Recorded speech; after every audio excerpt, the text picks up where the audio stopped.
What's up YouTube, Adam here, and in this video I'm going to be bringing you a full overview of this, and this is the WD MyCloud Expert Series. Now this is a NAS. NAS stands for Network Attached Storage, and what that means is that you can seamlessly add storage to your network, and it is as simple as that. Any network you can plug this into and it will instantly appear, and then it's immediately available from a whole range of different clients. Now that could be a PC device, it could be a Mac, iOS, Android, or anything that is DLNA certified or indeed UPnP. Now this particular one, like I say, is the Expert Series, which means it comes with some really great features and also functionality, and most importantly of all, comes with those all important WD red drives, which are fantastic, and we'll come back to those a little bit later on. Now this particular one is the EX2100. This is a 2-bay NAS, and it has a total of 4 terabytes of raw storage. So that's two 2 terabyte disks before you apply any kind of RAID to it.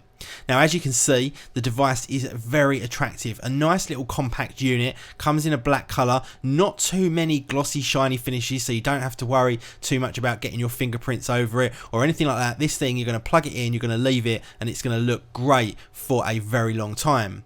Now on the front we've got the 2 bays themselves, we've got the power button and also the signature labelling, and down on the bottom we've got a USB 3 sync port. Now what this enables you to do is grab any thumb drive or USB drive, plug it in, and immediately sync that drive directly onto your NAS for backup or indeed extra storage. Now around on the back we've got a Kensington lock port. We've also got another USB 3 port if we want to add an extra hard drive to the back of this via USB, 2 gigabit Ethernet ports which can be link aggregated, and then also the DC in as well.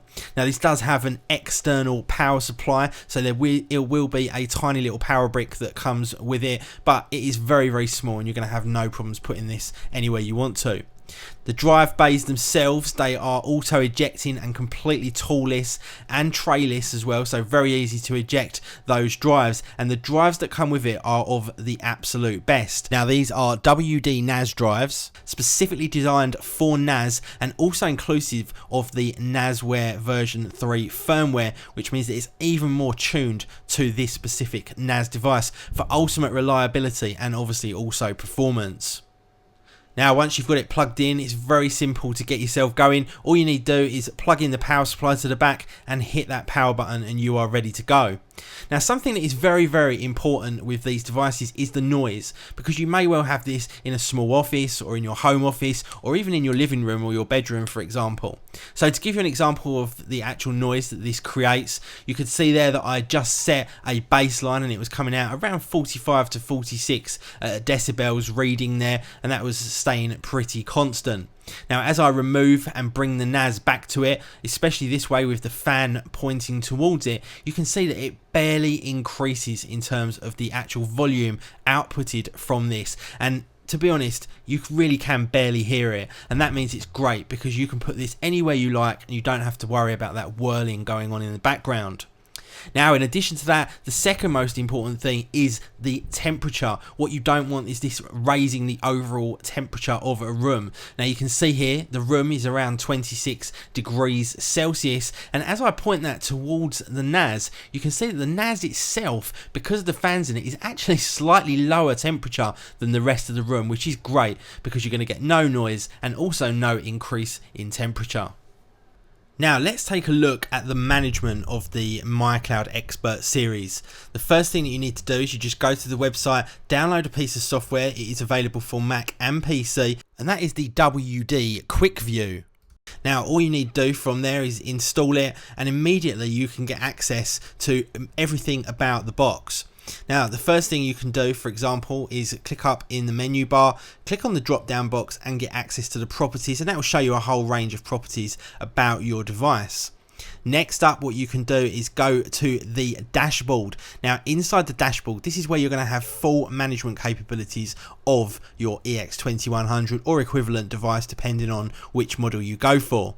At the top we've got USB to see if there's anything connected, we've got alerts, we've also got help, and we've also got our little user icon as well, which gives us the ability to reboot or shut down the device if we want to. Now additionally, we can check out the resource activity as well, and in here we've got things like CPU, we've also got memory. There's a whole range of things in here that are going to give us instant insight into exactly how the box is performing, and that's great because if we do have a problem, we can immediately see what is potentially causing it. Now in addition to that, we can also check out the diagnostics as well, and if we want to, we can even go ahead and update the firmware. Now if there are firmware updates available to us, they'll immediately come up, and updating is a very simple process. You just tell it to do it. You don't have to download anything, you don't have to browse to that file or mount it or do anything with it. It's very simple indeed. Now you can have multiple users on this if you're in a home environment where you want people to have different kinds of access to different file shares, or maybe you're even in a small business, for example, where you might have a management folder and you only want the management getting access to that particular folder. You can do all of this by creating users and then setting all of the share based access on those particular users. You can do things like allow read write, you can allow view only, or obviously you can completely deny access altogether, or if you just want it to be available to absolutely everyone, you can just make it public. Now some shares are automatically created for you. You've got, for example, the Time Machine backup folder, and if you've got a Mac, you can integrate this fully into Time Machine. This will appear almost as if a local drive that you've plugged in to Time Machine, and then you can back up your Mac wirelessly or even wired over the network directly to the NAS, and then you know that your data is all safe and secure in multiple locations. Now in addition to that, you can also connect this up to your phone, and we'll come back to the app a little bit later on. Now in terms of backups, there's a whole range of different ways in which you can back up the NAS itself.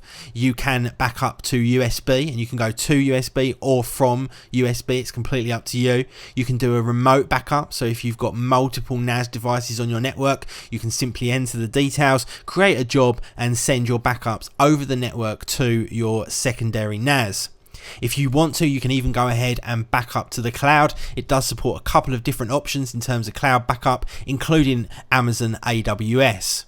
As well as all of this, you can enable camera backups, which means that when you plug your camera into the NAS via the USB port, it's going to come up and you can set it to even automatically transfer over all of your files, so you don't have to worry about any kind of complexity in terms of backing those photos up, and you know that they're safe and sound for the foreseeable future. The RAID is completely configurable. By default comes with RAID 1, which means you've got one drive mirrored to the other, and if you lose one, you can simply replace that drive and you know that all of your data is safe. If you want to go to RAID 0, you can do that. You will get an increase in performance, but unfortunately there will be no resilience in case you lose a disk. You will lose all of your data. Now in addition to that, there's even full iSCSI support, so that expert name isn't there for no reason at all. If you want to set up iSCSI support and have multiple Macs editing, for example, using Final Cut Pro back to an iSCSI share, you can do that no problem whatsoever. Now there's a whole bunch of apps that are available to us as well. Some of them are automatically included, the ability to set up schedules for downloading files over HTTP, for example, or FTP, or we can even enable peer-to-peer downloads. You need to be extremely careful about what you're downloading, obviously, and you need to make sure that you're fully aware of all of the legalities about that. But if you want to, you can go ahead and enable peer-to-peer downloading and get access to torrents as well. In addition to that, there is a file viewer available on the web, so you can go ahead, check out the files, and you can download them, upload them, you can create folders, you can do a whole bunch of stuff from directly within the web management interface itself.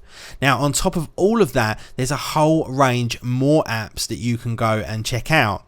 Now I won't go through each and every one of them, but there is a comprehensive list, very simple to install. All you have to do is tick the box, hit install, and it will go away and add them apps onto your NAS. Now there's some very well known ones in there, things like WordPress, for example, if you want to create your own content management system. Also things like Plex and Acronis as well for really fantastic image based backup. But like I say, there's too many to go through in the list. Feel free to check out the links in the video description. That will take you straight over to the WD website, and from there you can check out all of the applications, all of the features and functionality of the complete range of the WD NAS devices. And then we come on to settings, and from the settings you can get really deep down and configure every last detail about your particular device. You can set things like time servers, for example. You can enable and disable the recycle bin, so if someone deletes something off of your NAS, it's still going to maintain itself in the recycle bin for as long as you want it to. If you want to enable things like NFS, if you've got maybe some Linux machines on the network, you can do that. You can enable the Apple File Protocol service. It's completely up to you. This is very, very configurable right down to the very last detail, and it won't ever leave you wanting for more access to the shell, for example. One of the things I've really enjoyed using with the WD EX2100 is the MyCloud mobile application. Now you can get this on Android or iOS, and this is a fully featured application. In here you can do things like create users, you can modify users, you can even invite users onto the system via an email address if you want to. You can see all of your capacity information, so you can see maybe if you were running out of room or how much space you've got left to upload that important video. It's completely up to you. Within here as well, you can get access to all of your media. That includes files, photos, and also videos as well, which you can play over the network either externally or inside your network. It's completely up to you. It even goes as far to be able to have your music on here, so if you want to be able to get access to your music library remotely and play that over the network to your device, again you can do that as well. If you've got any kind of space issues with your device, maybe you're completely out of space due to taking all of those beautiful photographs and videos, what you can do is offload all of that media back onto your MyCloud device, and from there you can get access to it absolutely anywhere. You don't have to worry about losing it. It's all safe and secure, and also with resilience as well, sitting on those all important NAS WD red drives. And what that will enable you to do then is free up that space on your phone to go away and take some more pictures.